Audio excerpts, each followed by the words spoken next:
And so, after about a day's delay to get them, my glasses have finally arrived. I finally bid it as I went down to Asda Opticians to pick them up today, having had my final college call today as well. That was also changed with schedule as well, but got my glasses. Let me show you what they look like. But yeah, there we go. Look at these bad boys in all their glory. And now the grand unveiling of what do they look like when I'm wearing them. I mean, if you already follow me on Instagram and Twitter, then you already know what I look like via the profile picture that I changed to myself. But ta-da! Nice, aren't they? I'm very pleased with how these glasses turned out. To be as I like the choice of frame that I've made and the lens. I'm definitely able to read better because the trouble that I had with my eyes was I couldn't read small print from a distance. I couldn't read writing really that well. Small writing from a distance. So this is for long distance reading. But yeah, I'm very glad with how these turned out, and looking forward to using these in the near future for when I'm doing long distance reading. Already improved my sight massively. So yeah, today went pretty good. Hung out with my dad today. We went for a walk up River, even though the weather was quite drizzly, but we still had a great chat. Time seemed to just fly by. We were having that much fun. Also went with my sister as well. Came back. We watched a bit of Doctor Who while we had tea, and then afterwards we watched a film together. It was a lot. A film that my sister wanted to watch for quite a while. Ocean's 8. It was alright. Not really my thing, but it was good spending time with the family. So I was out on a walk today. Probably the most eventful thing that's happened to me today, seeing as I've spent most of it just sort of sitting around. Didn't take the camera with me for recording because it was quite windy and quite rainy. Who says it's quite rainy? It was quite wet outside. It didn't rain all the time, but I didn't want any risk of getting the camera wet and damaging it because, believe it or not, this was quite expensive. So yeah, kind of uneventful week aside from me getting glasses and the ending call with college on Friday. That's still sinking in that it's over. Hi everybody and welcome to something, again, a little bit different for this channel. I've got myself a tier list. And what am I going to be ranking it on? Well, basically what I've been watching for years.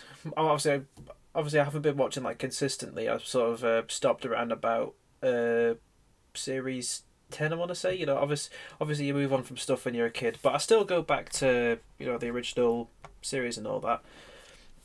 But yeah, I thought I'd make a tier list out of every single series and film and special that there is of Thomas and Friends. Obviously got my good old tier list up here. Got the different rankings: certified platinum, golden entertainment, high quality silver, that will do bronze, alright, bad but far from terrible, and absolutely horrendous. There's nothing worse. So let's kick things off with the one that started it all. Good old Series 1. Now I'm struggling to think about where to put this series because while it is home to a lot of classic episodes, a lot of the sets and the episodes themselves, as a matter of fact, do kind of blend together, which you got to give them credit for. This was the first series of the show, so they were more or less just sort of getting a handle on things. But and obviously it's home to one of my favourite episodes of the entire series, The Flying Kipper. Basically, any episode that's to do with Henry in this series is a plus in my books. But then you get a few, I don't know, kind of mediocre stories, like Thomas Goes Fishing, which despite being memed to death, is just like kind of in the middle. You also get the episodes about Toby. They're brilliant. The episode about Toby and his branch line being closed down. That's a good one. I'm going to give it the benefit of the doubt, and I'm going to put it into... See, I'm thinking between Golden Entertainment and High Quality Silver. If I put it as third tier, I know I'm going to get a lot of hate for it, but I mean, it probably won't do. Maybe not many people give a shit about this anymore. I'm stuck between Golden Entertainment and High Quality Silver. I'm going to say Golden Entertainment is a good spot for it. Like, not certified platinum, but definitely a very, very good start to the series. Now, Series 2. This is where the sets start to look a little bit better, particularly with like the lighting and stuff like that. But there's also Series 2 is known for having a bit of what I could only describe as like wonky eye. The engine that controls the eyes, I would try to move the eyes, but the eyes would kind of get stuck against like the plastic face that was stuck on, which would mean that the eyes wouldn't always be in the right spot that they were supposed to, making a bunch of characters looking either a bit cross-eyed or just like a little bit goofy. But it did improve the sets, as any sequel series should. And it even brought in a few Christopher Audrey stories.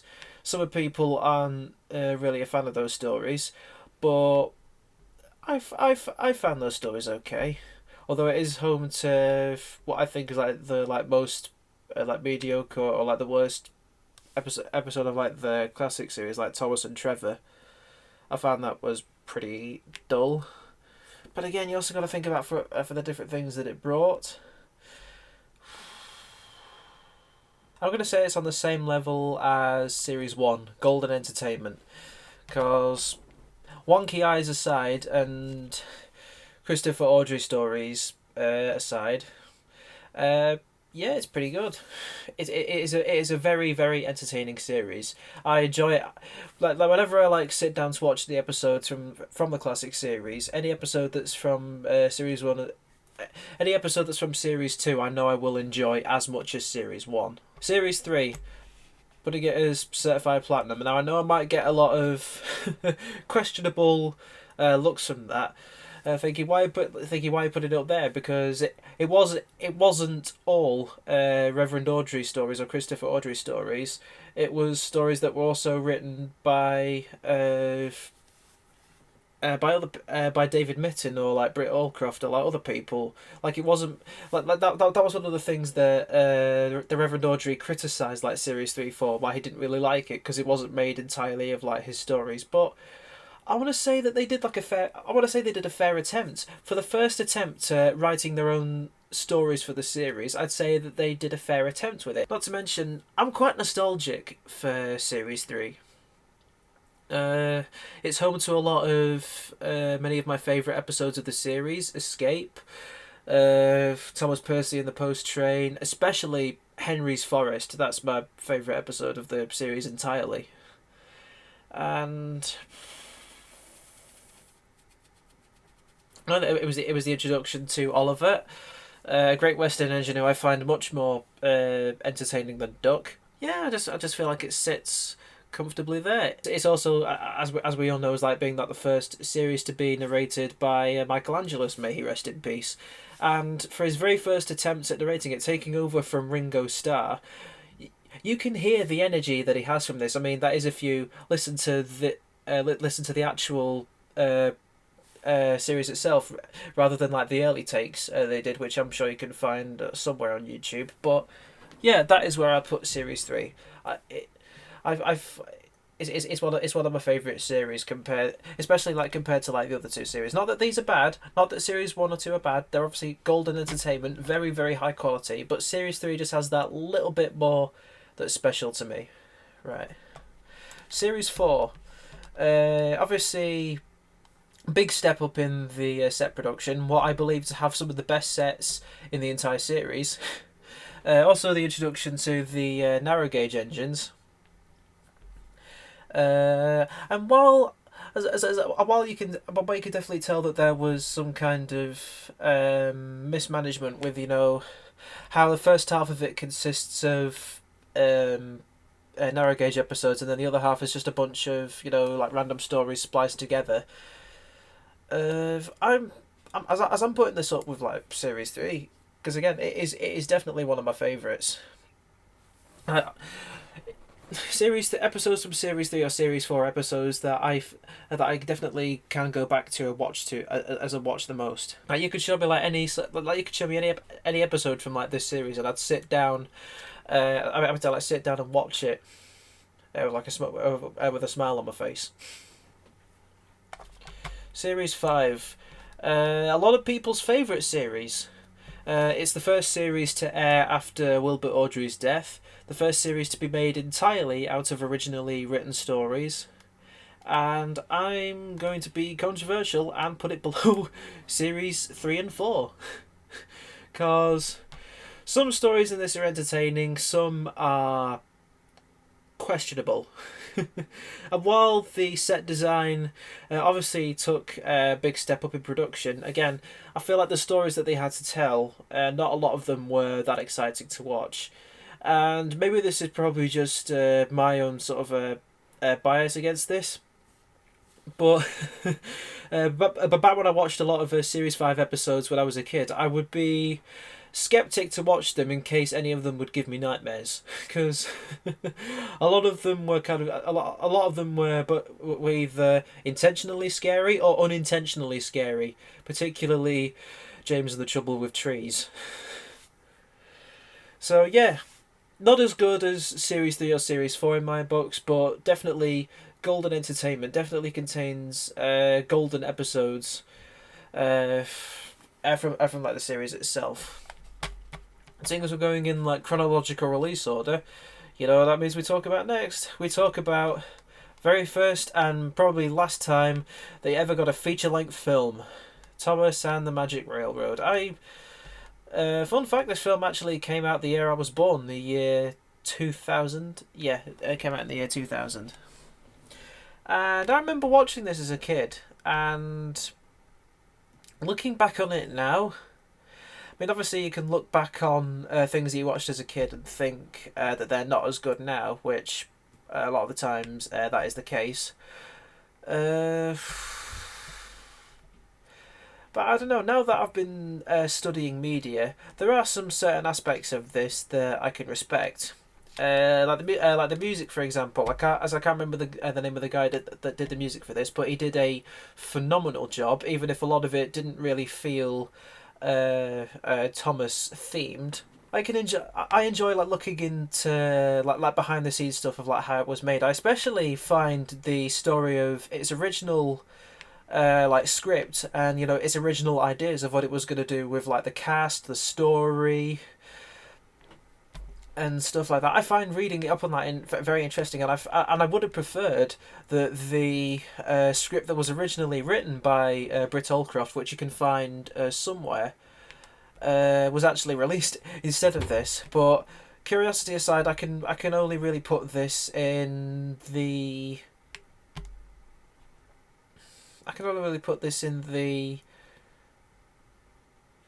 bad but far from terrible bit, because it is a bad film. You have to realise that. It is, particularly for something like Thomas the Tank Engine, it really is. But it really is quite a bad film. But it's but with the aspects of it that I enjoy, I will definitely say that it's far from being a terrible film. It's just bad. I can enjoy parts of it, but the rest of it, but the rest of it, no.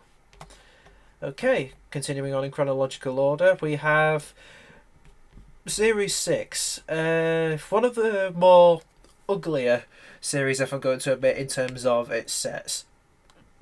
Had a lot of good episodes, had a lot of good episodes, had a lot of kind of bad episodes, and as good as it tries to be, again, it is kind of barred by a lot of its ugly sets and its ugly lighting, so can't put this in golden entertainment.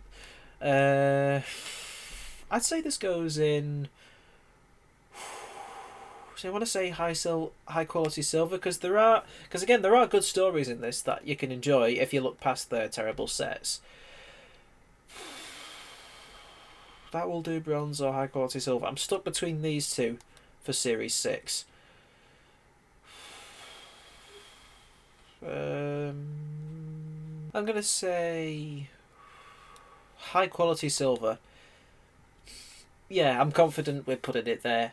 Because, again, terrible sets and few bad episodes aside, if you look past those, you can get into some really good stories for the series that kind of make up for the film that came after it. The film that came before it, I mean. Okay, Series 7. Quite a peculiar series, being honest. It's the last series to be directed by David Mitton, may he rest in peace. The last series to be produced by Britt Allcroft. The last of the official classic series, as it's the last to use like the original opening and theme song. The last to have music composed by Mike O'Donnell and Junior Campbell, and this holds a very special place in a lot of Thomas fans' hearts. Well, mainly those that live in the UK. As I heard that the Americans got pretty screwed over with Series 7 when it came to its production and how it was distributed. I'd say this is about on the same level as high quality silver. The same level as Series 6. Cause while the sets improved, I feel like the stories that they had to tell, while entertaining, were kind of a bit more laid back, and the narration by Michael I'm not trying to like spit on his grave when I say that his narration in this wasn't really that good, but it was like Michael had like woken up from a coma, just sat in front of a microphone, recorded the lines as soon as he'd woken up, and like sent them to Britt Allcroft and David Mitton via email. But again, it still holds like a very special place to me because it is the last of the classic series itself, and there are lots of entertaining stories in this, if a little bit laid back and not that very energetic. And now we move on to Series 8. This, I'd say that I like Series 8 a lot more than other people do. Despite it being the first to be under a new production team, Hit Entertainment. As laughable as Hit Entertainment became, definitely towards like the end of their run, I will defend a lot of Series 8 because while not a lot of their stories were the best, in fact some of them were a bit crap compared to especially compared to like these series that came before it. I admire the set design in this. I admire a lot of the sets that come from Series 8, mainly the winter episodes. The winter episodes in this series particular look absolutely gorgeous to look at. One episode that comes to mind is I can't remember the name of it, but it was the one where Gordon was teaching something to Percy during like the winter time, and he started like showing off. I can't remember the name of it. I'll probably be able to remember the name once I'm editing this later. But a lot of the sets in this, I'd say definitely like compared to Series 6, were definitely a step up. If there was one thing that they got right when like bringing in this new series, bad stories and flanderized or inconsistent characters aside, this was a very entertaining. This could be a very beautiful series to look at. Doesn't mean that the stories are good. In fact, a lot of them can be not necessarily like painful to sit through, but they can be. But they can be they can just leave like a bad sort of taste in your mouth. So I'll say that will do bronze for Series 8. That will be the benefit of the doubt that I will give Series 8, because again, bad stories, inconsistent characters starting to act like toddlers. it had a lot of very, very good sets. Right. Is this what I? No, that's series 9. Trying to look for what came out like after that. It's all the way down here. So here it is. Calling All Engines. Calling All Engines. The first the first direct to DVD special that came out for Thomas and Friends. I'm not sure if it got a cinema release. I'm not too sure on that. But I actually remember watching this for the very first time in back in my first year of primary school. Actually, we all just like sat down and it was like it was a show and tell day, I think it was, or like bring a toy to school day, and somebody like brought in this DVD and we watched through. I think we watched like the first half of it, and then I'd watch like the later half of it at like a different time. But yeah, I remember watching this definitely. I'm gonna say this is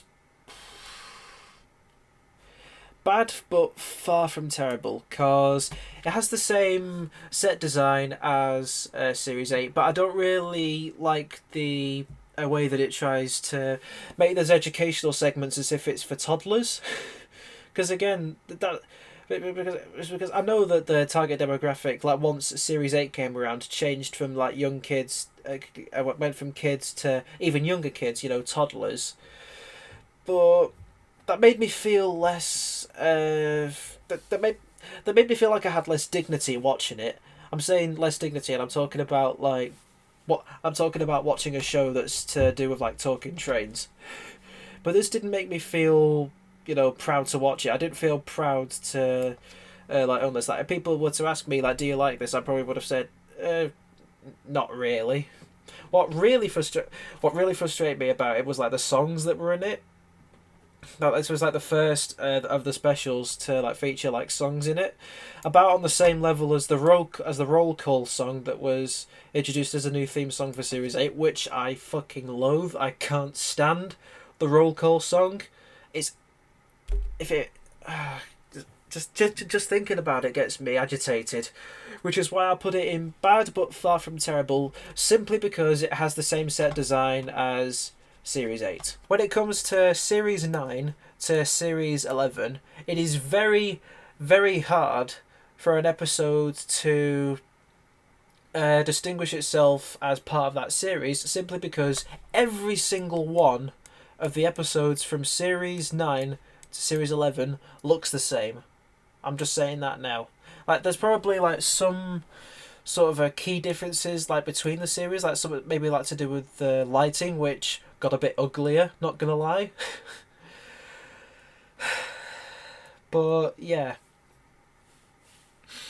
a lot of it kind of meshes together. Unlike like the classic series that's up here, like you can tell for you can tell for like the set design from like each episode from like the classic series, like if it was part of that series, unless it was something like Series 6 or like Series 7 where they'd like to reuse shots from like the previous series. But you could show me any episode from like series. You could show me any episode from Series 1 to Series 7, and I would immediately be able to distinguish like what series it is from. Maybe it's because of my unhealthy obsession of the classic series, but that's just me. But if you were to show me any episode from from Series 9, like if you were to show me like an episode from Series 10, I'd probably go, oh, that's an episode from. I'd say, oh, that's probably an episode from Series 9, right? And you go, no, that's an episode from Series 10. Or one from, like, Series 9. I'd say, oh, that's one from Series 11, right? No, it's from Series 9. Which is why I'm going to put these all as... I'm thinking between alright and bad but far from terrible, because... While the episodes from Series 9 to 11 are obviously not as good, they don't really do anything wrong, if that makes sense. Even though you can notice a big decline in the episode like quality. So I'm gonna put them all as I'm gonna put them as all alright, because they're bad episodes with bad sets, but they don't really do anything wrong for the series. And even then, I'm pretty sure there's some good episodes in there. If like I look somewhere, if you look hard enough, you might be able to like find a few good episodes. But I've yet to do that because I haven't watched the series in its entirety for years now. And now we move on to the next special that came out after this. One I have many fond memories of, actually. Here we are, The Great Discovery. Now I got this on DVD. I'm not sure if I got it on DVD like the year it came out, but I definitely got it to watch after I'd been on a sort of hiatus from the show, I should say. It's because I basically stopped watching the show consistently around about Series 9 to Series 10, because by then the episodes just weren't as good and it was just starting to get more annoying to watch. Like, definitely compared to these series here.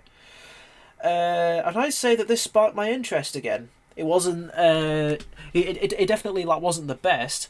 Like, it still had a lot of like very annoying songs in it, about on the same level as the roll call, with the exception of it being the song that plays in the credits, Thomas, You're the Leader, which is basically a combination of an extremely like cringy rap song and emotional sort of pop song, which is kind of a guilty pleasure, not gonna lie. But the sets in this, I remember being absolutely fantastic, especially like compared to this. Like, nothing on the same level as, you know, Series 3, 4, Series 1, 2, 5, or Series 7 or 6 and 7. Like, definitely nothing compared to like those series, but definitely a step up from Series 9 to Series 11. Like, I could definitely establish this as its own thing. You know, squinting at it enough, I'd be able to go, yeah, I can establish this as like the Great Discovery. And I really enjoyed this. I like the story that it had to tell of you mean more than you think you do to other people. And I'm going to put it as, I'm thinking between a high quality silver and that will do bronze, because again, while it has a good story to tell in it, and the narration from Pierce Brosnan was an interesting difference, it doesn't really do a whole lot else to distinguish itself as different from Series 9 to 11, despite being feature length and actually being shown in cinemas.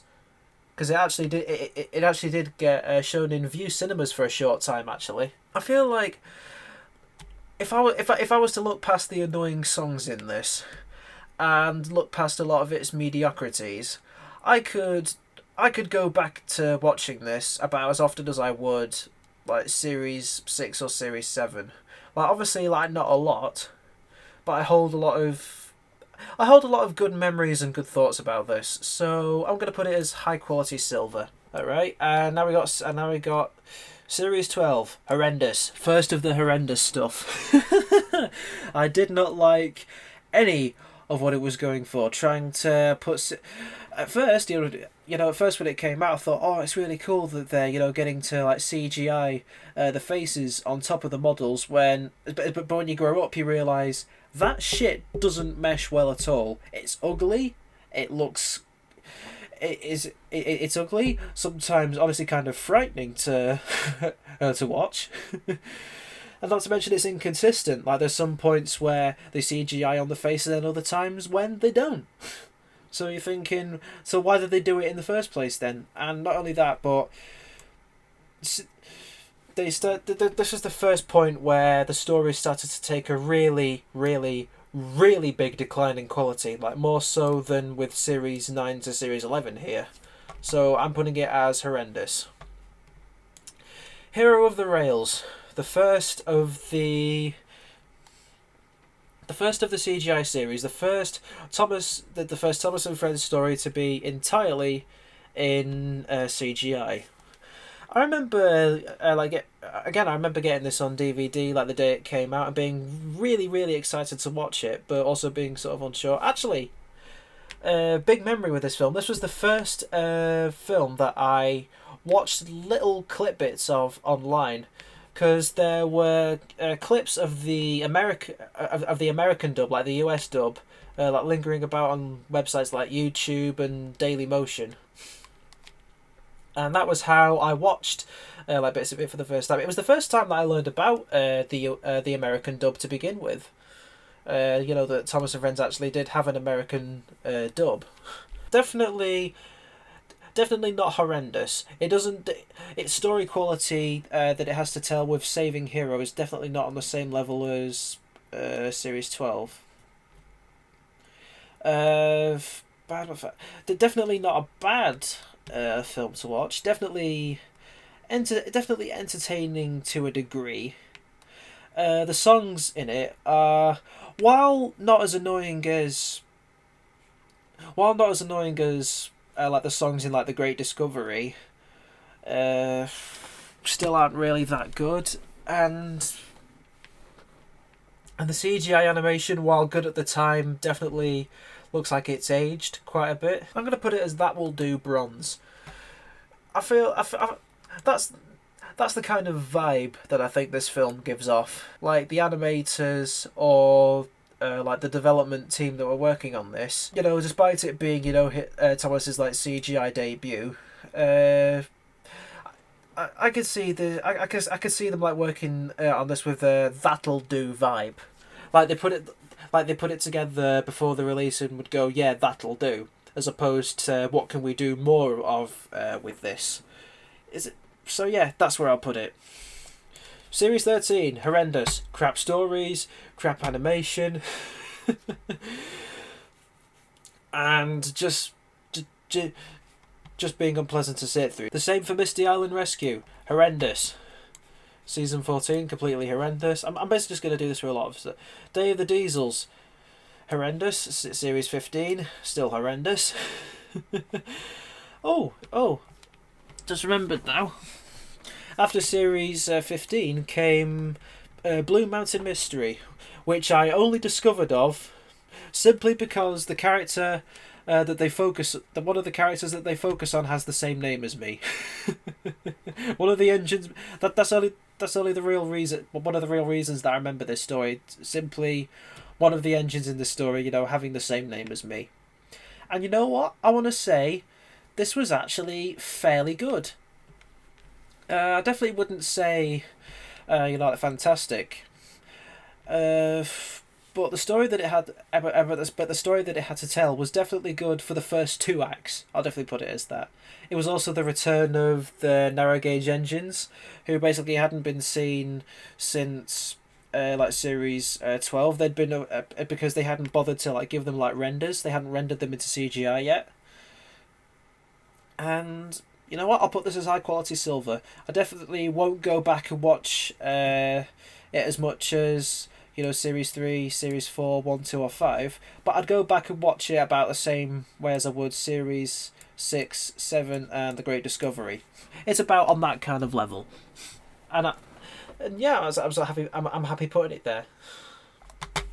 Series 16, still horrendous. But thankfully, that's the last of where things are horrendous. It's also the last time that Michelangelo. It was also the last time that Michelangelos was the narrator. May he rest in peace. He didn't. His career for narrating the series didn't go out on a high note, but you still got to respect him for what he did. King of the Railway, a very, very important special to a lot of people, as it's the first animated special to be made after the company Mattel bought Hit Entertainment and thus got the rights to Thomas and Friends. They brought in a new animation team, they brought in new writers and a new head writer named Andrew Brenner, a new producer named Ian McHugh, and they even brought in a new narrator.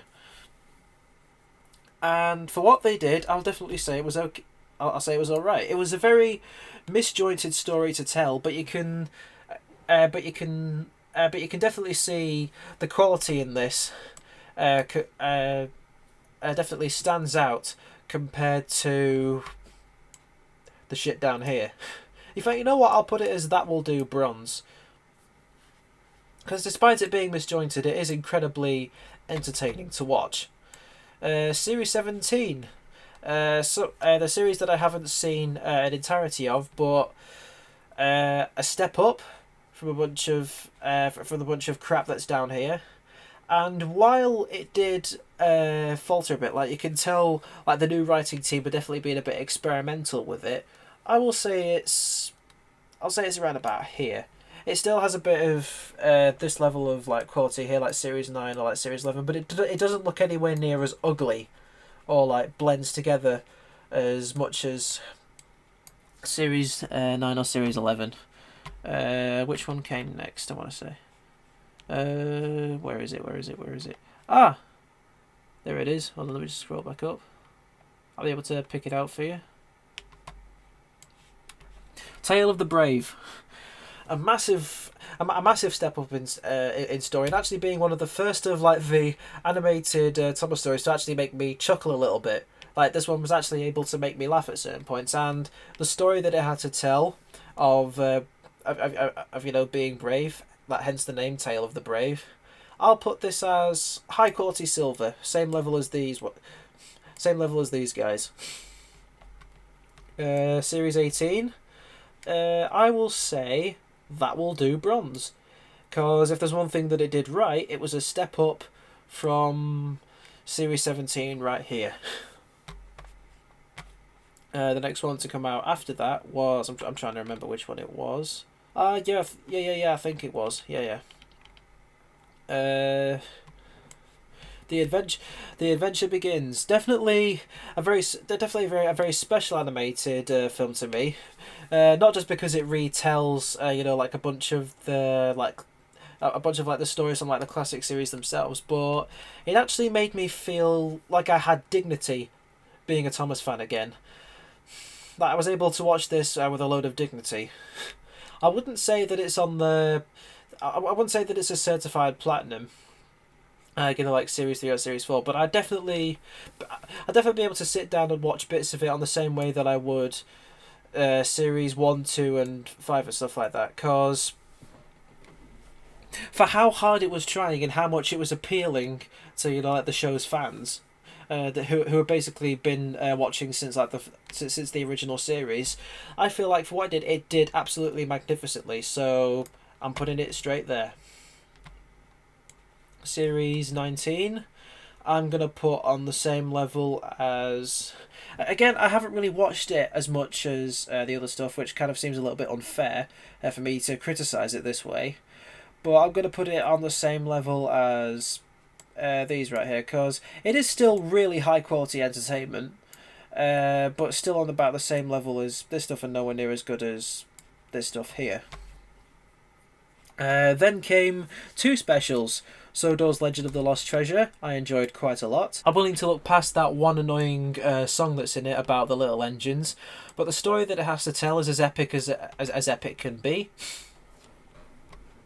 Then came out The Great Race, one of the more questionable steps for the series, but for going in a musical direction in its storytelling, while I'm not the biggest fan of musicals, the songs that it had, most of them, in fact, quite a lot of them, I was able to sit through and not cringe at. Like if I was to listen to these songs in my free time, I would be okay with that. But I feel like it had a lot of animation errors, and the story that it had to tell has kind of been done better a million times before in other stories, so I'm going to put it in the alright pile. Series 20, I'm going to put I don't know, Series 20 is an oddball for me, because while it is the best of any of like the animated series, I wouldn't go back and watch the episodes as much as I would with this stuff up here. So I'm going to put it as high quality silver, even though it is still a magnificent series, and again, the best of the animated series so far. Journey Beyond Sodor. bad but far from terrible. I did not like the bouncing that they introduced into this. Story wasn't anything fantastic, and I didn't really like the cartoony nature that it was going for. Series 21, I want to say, is about the same level as this stuff around about here, which I didn't really watch. Again, Series 21 I didn't really watch a whole lot of, but it's nothing spectacular, especially compared to the series that came before it, so I'm going to just pop it down here. Oh, here we go. Big world, big adventures. Horrendous. Made the mistake of going to see it in cinemas, and I really wish that I'd spent my money on something better. I really regret going to see that god awful film. Series 22. I'm gonna put it there as well. What's this? Oh, Thomas's Trusty Friends. The spin-off series that was to do with like the pack. Never saw a lot of this. I'm gonna put it in the alright pile. But where should I put it? Well, it basically came out before all of this. I want to say. I think it came out around about between series 9 and 10, so I'll just put it in the alright pile there. But yeah, that is where I would rank everything Thomas-wise. And I feel like I've made a good use of the 47 minutes I've been recording. Made a good use of the 47 minutes that I've been recording this. So yeah, see you guys later. I haven't recorded for this in a while, like since last week, but yeah, just figured I'd get. It was a very nice day, innit? Yeah.